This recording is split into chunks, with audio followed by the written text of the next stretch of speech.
My name's Mandy John Baptiste. I manage the Child Trafficking Advice Centre.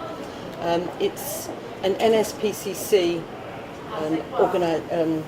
who organise it now and funds it as well. The NSPCC stands for the National Society of Prevention of Cruelty to Children. It's an NGO, a charity in the UK that's been operating for over 100 years. And its focus has always been sort of quite, well, English, very, Eurocentric, I'd say. So having this service under them has been a bit of a sort of challenge for them, because they're not quite sure where to put us, what division. So we get moved around quite a lot. In the Children Act in England, the NSPC have authorised status to challenge any sort of issues around children, which was one of the reasons that the Home Office appointed NSPC to deliver this service. So, like I said, at the beginning we were funded by the Home Office and Comic Relief for 4 years, and then since then NSPC fund the service. We were set up in 2007, so we've been now going for, 9 years? And it hadn't been done before. It was a time when lots of other operations were starting. There was CEOP in England, there was UK Human Trafficking Centre, so there were lots of initiatives that were going on at that time, and lots of guidances that were coming out, so it was an issue that people were starting to be aware of that needed sort of dealing with. And the role of our service was to actually advise professionals, rather than actually providing services directly for children. Do you want to talk a bit about your role? Yeah, hi, my name's Kip Gibbons, and I'm seconded to the Child Trafficking Advice Centre from the British National Crime Agency. So it's quite a unique position to be in, really. So we've actually got somebody from the National Crime Agency with a law enforcement background. I was in the police force for 33 years, seconded directly into effectively an NGO. So I work day in, day out with CTAC, managed by Mandy, even though I'm from the National Crime Agency. So it really is a kind of a pull together, a multi-agency way. The role, as you'll see today, how we can kind of deal with a lot of questions. Some might be from a law enforcement point of view, and I might be able to answer those questions and help with that, or certainly know where to go to get quite a quick response in order to answer those questions or look at the investigations. And then if there's more of a social care angle that needs to be addressed, then that's obviously where Mandy and the other social workers come in as well. And we kind of like gel together in that way. Okay, so if we can just get on to the objectives of what it is we're trying to do in the session today. Yeah, you can do it, yeah. Thank you.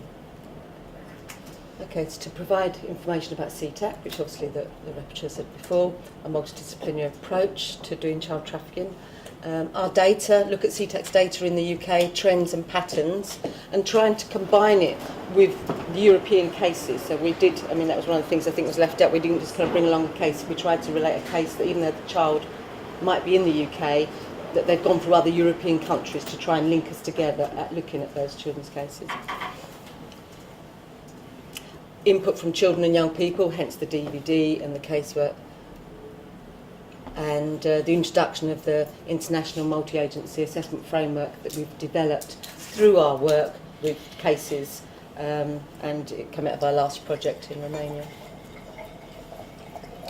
Okay, I explained that we've been around about 9 years, and it was myself and young people at the beginning. We had to kind of find a team when we was developing partnerships with the National Crime Agency, which was then soccer. So that took a little bit of time to get KIP, and then getting the social workers. But the young people were the people that actually helped in what it was we needed to consider. So even though we were providing advice for other professionals across the United Kingdom, I didn't want us to lose sight of what actually children wanted from us professionals. And that was really, really helpful having them. And we still have the young people's group. Obviously those young people have moved on, they're kind of old and got kids and stuff now, so we have new young people. And obviously trends have changed. So in the early days we'd have a lot of girls, predominantly from African countries, whereas then we went for a phase we had more boys than anything that were coming from Vietnam and as well as African countries. And now it's a bit of a mixed lot of young people, but no one from Europe. We've tried very, very hard. So obviously we get a lot of children from Romania to get children from Romania, but quite often there's much more movement of children from Europe, so they might be going back. So to actually need our advice or need to be in the service, it doesn't usually happen because they're usually reintegrated with families. So young people are really key. And our role is, let's say, to advise and give information, raise awareness to other professionals across the United Kingdom. But then over the last 4 or 5 years, we've done a lot more with internationally on cases. So people might call us from abroad about a case if somebody's applied for a visa and they're concerned where that child might be living, or where they're going to live. Or we might have links because, like Kip said, with police operations. And in the last 6 months, we've managed to get a seconded immigration officer now. So we feel really are becoming a multidisciplinary team. That really helps because sometimes immigration thresholds is quite different to social services or police and stuff. So we can talk more about that in a little while. So as Kip said, there's 5 of us, same amount of workers that we had when we were set up, but probably 5 times the amount of cases. So currently, I think we've got about 140 cases open. Over the years, I think we've dealt with about 1,500. Some cases you deal with quite quickly. Professionals respond pretty quick and know what it is, what they need to be doing, and you can see that's happening. Others can go on a bit longer. I don't know if any of the UK people or anybody in the room has ever used our service. You have? Yeah. Okay. Oh, right, okay. We'll also say it's more UK delegates in the room today. But like I said, we had national service, so we do a lot of work in Northern Ireland as well, and Wales and Scotland. What else have we talked about? I think that's about it. So like I said, the last few years we've done a lot more upstream work, so rather than keep reacting to children once they've been trafficked, because professionals are a lot more aware of trafficking or the vulnerabilities of children on the move, we approached the Foreign and Commonwealth Office in the United Kingdom and asked them for, could we do some work in Nigeria and Vietnam as well as Romania, but they funded us for our work in West Africa and Vietnam. And the reason why we chose those countries was because we get more children from those countries. They are our top 3 that we see in our service. So you might see different figures if it was the UK Human Trafficking Centre, obviously because they deal with adults as well, whereas we only deal with children.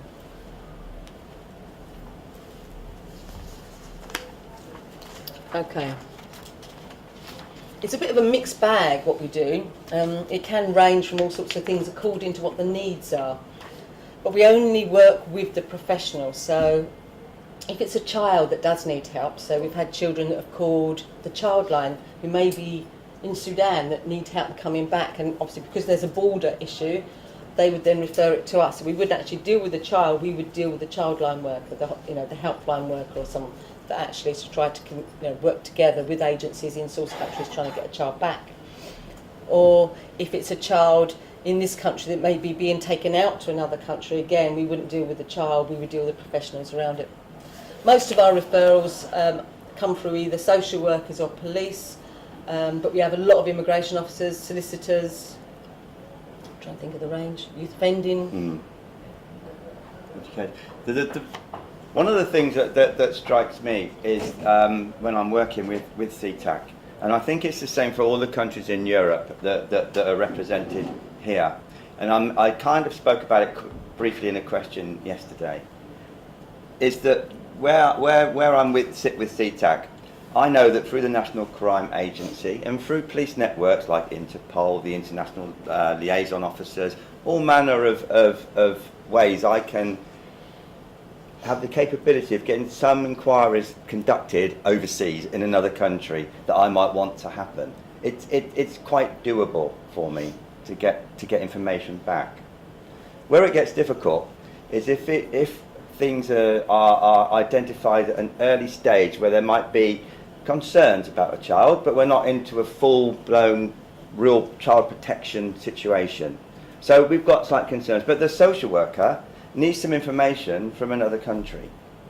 Now that information that social worker gets back could turn the situation into a really serious child protection issue, which social worker thought might happen anyway. Now it's difficult, I feel, for social services to quickly get that information back from all different ways in Europe. And I'm increasingly finding that we're trying to find ways of getting information like that back, because there's much more awareness around Europe now, much more awareness about children on the move, their vulnerabilities, and the fact that there could be an abuse about to happen. And so inquiries need to be made overseas at that stage.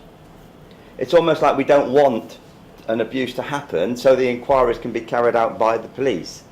So we are catching it earlier, but it makes the inquiries more difficult. Am I making sense here? I've got a lot of nodding heads, which I'm pleased about. Yeah. So you know, it's something that from conferences like this that we need to be able to remember to take forward for that to be sorted out. So the challenge can be trying to get professionals to do something when it's not actually met that threshold. But like I say, more people are aware now that children on the move are vulnerable to being trafficked. And that's where our multi-agency-ness kind of really helps in order to be able to kind of get that sorted. Yeah.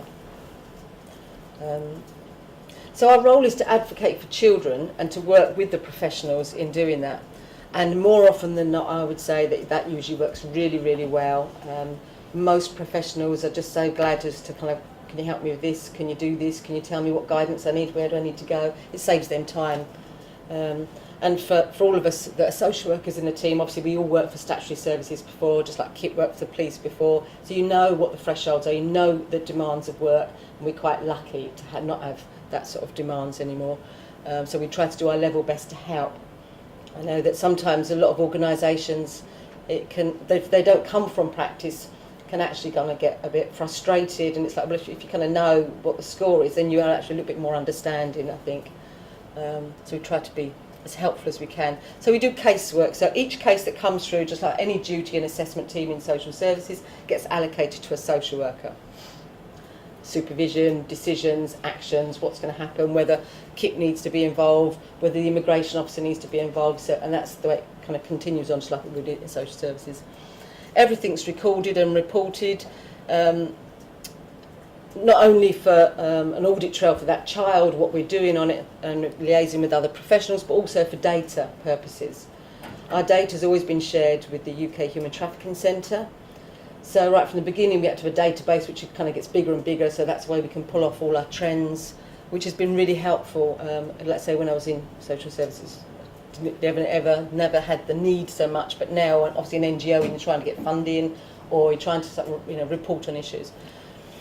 So we do casework, so the social worker and the team might not never see that child, they're just working with the social worker in the local authority or the police. But there are times that they might do if they're going to a child's looked after meeting, or if they're doing an expert witness court report. So that would come by a request from a solicitor, and that would be for their immigration. So that's generally the time when the social worker would develop a relationship with the child, and then they could then join our young persons group if they wanted to.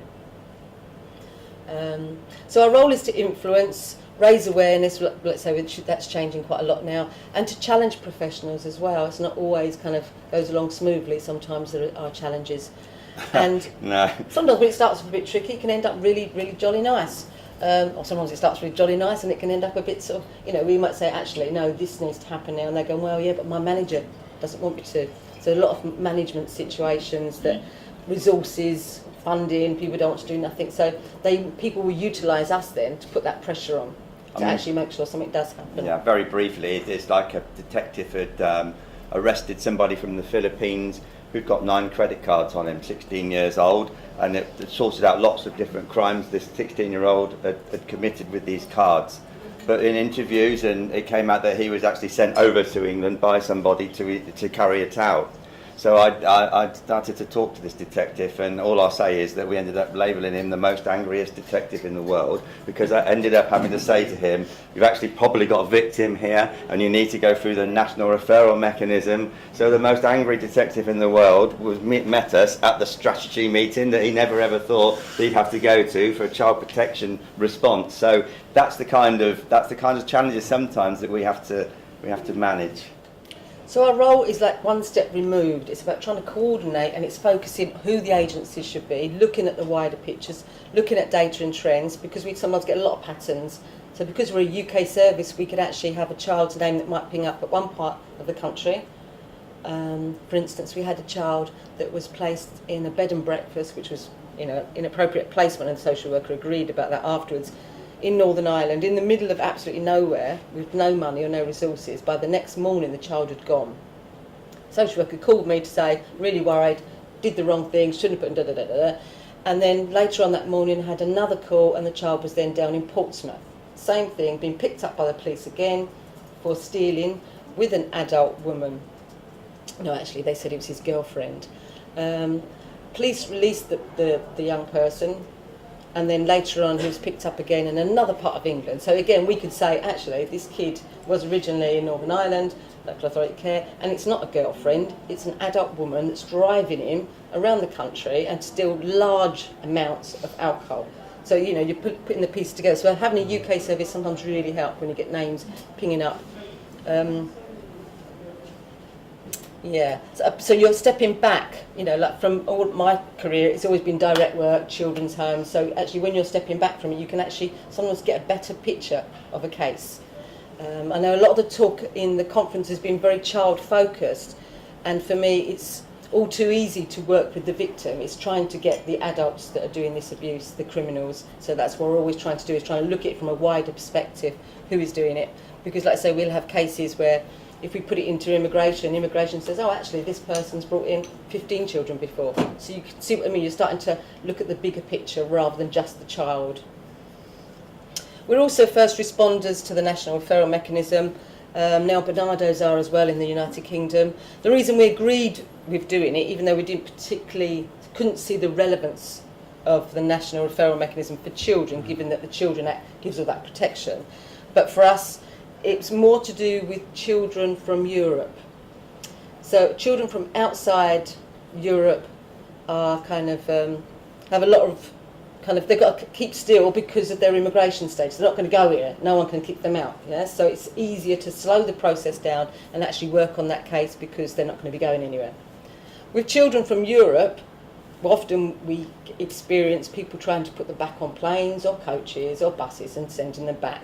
No assessment, no investigation. So by using the National Referral Mechanism and actually being able to make our own referral, we can actually stop the case right there. So when we get a social worker calling on Friday afternoon, so I'm putting them on the plane, we're like, no, we're doing an NRM, we've got to hold it because we're going to do some investigation in it. So we just use it as a tool, again, as another way of getting what we need for the young person. It's the movement of a child for exploitation. So when you've got those two elements, then you can actually say the child is trafficked. So if you've got the movement and no abuse has taken place and no exploitation, we've still got massive concern because that would be a safeguarding issue, wouldn't it? Actually, you've got a child on the move, so we've got lots of risks there. I felt that this one should go in. I know that we'll probably have an audience that are aware, but there's been so much misuse of language regarding this trafficking, where you're on the news, particularly at the moment, with the kids coming over on boats and people saying these people traffickers, and at that time, we have not got that exploitation. There might be a suspicion of it, but there's this crossover and mix of language, and I just wanted to be sure that we were aware. Yeah, that's a good point. Oh, well, they say they're asylum seekers, but they might have even claimed asylum. Do you know what I mean? It's lots of terminology that is used. That is it correct? Okay, so it's the movement of a child for the purpose of exploitation, and what next? And I think we mentioned about children cannot give informed consent. They can give their consent, but they can't give informed consent, especially to being abused. Yeah. So over the years, we've seen lots of changes in the patterns and trends. And again, it's really good when we collect the data, because sometimes you can assume something, not until we look at our data, actually, oh no, it wasn't right. So sexual exploitation was the highest sort of referral that we'd get, and it's predominantly girls. And then the last 4 or 5 years, we have more children now being brought in for criminal activities, still get sexual as well. And like Kip mentioned before, most children get abused and exploited in more than one way. Domestic servitude always comes up quite a lot as well, usually about our third highest, which I'm always kind of surprised when I look at it. I think forced marriage, labour, obviously we talked about nail bars, restaurants. There's just so many different ways now children are used for work, and a lot of those children may actually be thinking they're coming for work, especially if it's for cannabis cultivation. They think they're actually working rather than being used for crime. So the trends we would see would be predominantly Vietnamese children. That's our biggest group, and it's relentless. I mean, really is relentless. You just think, wow. And you think how far Vietnam is to UK. And all those children always tell us they spend some time in Czech Republic. So they're going up to Russia, then they come across Europe, you know, you're all nodding your heads, those in England, then in France. So they are linking with other countries, but then they're coming to the attention once they're in the UK. And hopefully some of the cases, the DVDs, there'll be a lot more sort of illustration of how children aren't just coming from that country to the UK. There is a lot of movement across those countries, but not being noticed. We've seen more children being used for, we suspect, benefit frauds or for housing or for immigration status. So children are being moved around for those sort of things, which is always a bit concerning because people always think, you know, the focus is on the adult, but those children are quite often left out of not having other services, maybe not in education, might not be getting healthcare, might not be, like say, getting love, might be treated totally different in the family. Moving of drugs, not as common, but there are still some. I'd say it's much more sort of like South American countries, or children being used once they're in the country to move drugs around as well. All I'll be mindful of with these exploitations is if a child is found in a cannabis factory, we tend to think, well, that's it, that's the exploitation. We really don't go into digging much deeper than that in interviews if the child is even willing to speak. But quite often, sat behind that child's going to be satisfied that you've gone away thinking that's the exploitation. But when you dig further, especially when it comes to males, you can be talking about sexual exploitation.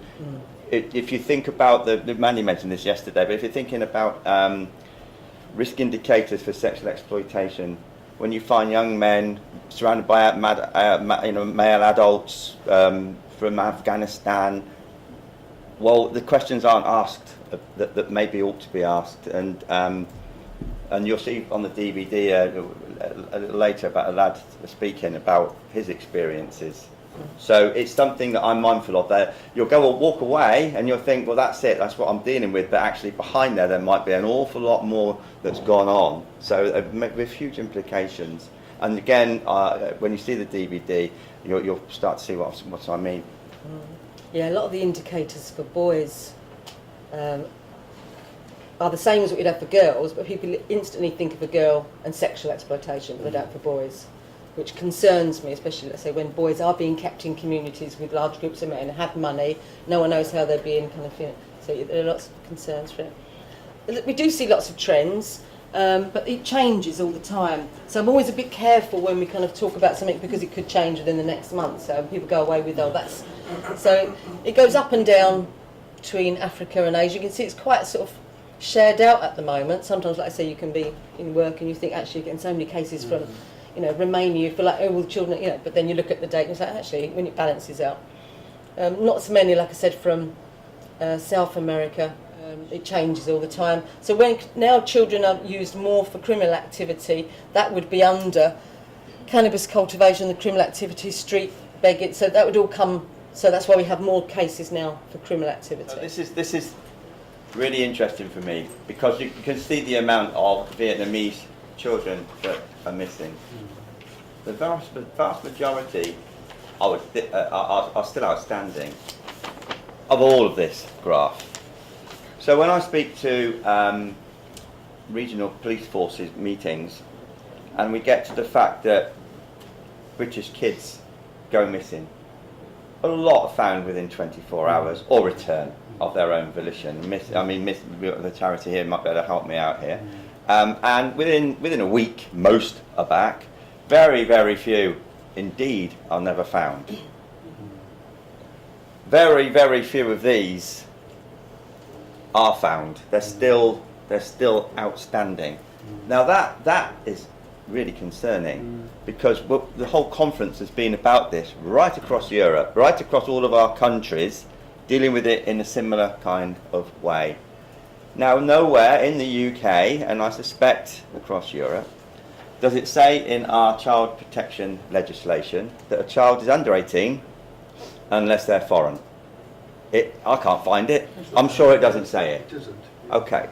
The other thing to bear in mind is that we have now a number of guidance documents, the way that we should work within child protection, from serious case reviews where things have gone wrong, It's the face of how we deal with child protection, and those serious case reviews often have not been always British kids. One that stands out is Victoria Colombier, who wasn't British, she was foreign. And that changed a face of the way that we deal with our child protection. Now that tells you something, because each one of these that's still outstanding should be dealt with in the same way as if a British kid goes missing under the Children Act. If they've gone missing from care, then they've gone missing from care in exactly the same way as a British child. Okay, so I'm just saying, just putting it out there, because we've talked about it as well, and I just think it's one of the important things that's come from this summit, and the work that's been done, that's being identified. But it is about linking with your agencies as well, because if you've got a missing child, and actually if we do link with source countries or phone lines and stuff, I think that is really crucial, because that child might be missing from Vietnam, or that child might be missing from Czech Republic. Do you understand me? But that was linking together. I think that was mentioned yesterday as well, wasn't it? So yeah, and it's predominantly boys, I'd say as well. Yeah. They're being moved around. But because we have the UK, because it's a UK service, like I say, sometimes they come to our attention. If it's a Vietnamese child, they might be then found in a detention centre or found in another cannabis farm.